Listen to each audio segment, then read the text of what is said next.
नक्सलियों ने सालों तक एक गलतफहमी फैलाई कि हमारा विकास नहीं हुआ, इसलिए हमने हथियार उठाए हैं। मगर मेरी दृढ़ मान्यता है कि क्षेत्र का विकास इसलिए नहीं हुआ कि वो हथियार लेकर बैठे थे। वो चले गए, सरेंडर किए, अब विकास की शुरुआत हुई।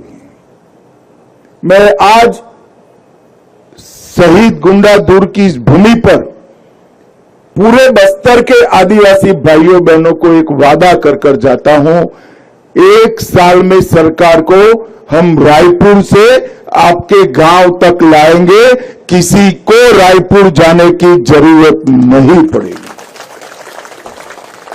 सरकार की हर सुविधा पर आपका इतना ही अधिकार है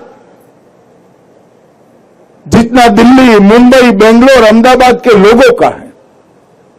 ये आपकी सरकार है। आपके जीवन में खुशियां लाना इस सरकार का उत्तरदायित्व है और इसीलिए एक कैंप की शुरुआत की है। और आज मैं आपको बताना चाहता हूं, कल मैं प्रेस कर देश भर को भी बताने वाला हूं कि बस्तर में अभी 196 कैंप है, लगभग 200 के करीब। उसमें से 70 कैंप को हम इसी प्रकार के सेवा गांव के अंदर 1.5 साल के अंदर परिवर्तित कर आदिवासी कल्याण का केंद्र बनाने वाले हैं। संयोग ही था कि कल मैं एनआईडी में गया था। एनआईडी के प्रोफेसरों के साथ भोजन के बाद मैंने एक छोटी सी ब्रीफ मीटिंग की है। उसके बाद वो गृह मंत्रालय में आएंगे और डिटेल चर्चा करेंगे।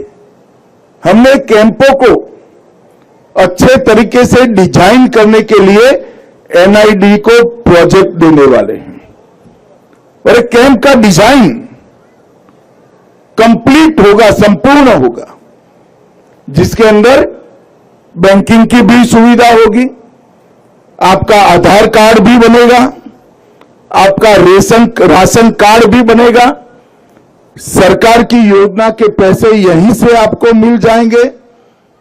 कॉमन सर्विस सेंटर पर राज्य सरकार और केंद्र सरकार की 371 योजना का लाभ एक ही भवन में से आपको मिलेगा।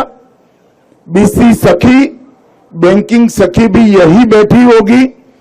आपके कौशल की ट्रेनिंग, अभी तो सिर्फ 2-3 चीजों की ही शुरुआत की है, सिलाई का काम और इमली को खाने लायक बनाने का मशीन और धान को छड़ने का काम, मगर ढेर सारी गतिविधियां यहां जोड़ी जाएगी। और सबसे बड़ी बात है, 3 माह पहले ही विजय भाई को मैंने गुजरात भेजा था। हमने डेयरी का मॉडल भी एनडीडीबी के माध्यम से हमारे हर गांव में डेयरी भी आएगी और हर आदिवासी बहन को 2 पशु देने का काम भारत सरकार और केंद्र सरकार मिलकर करेंगे।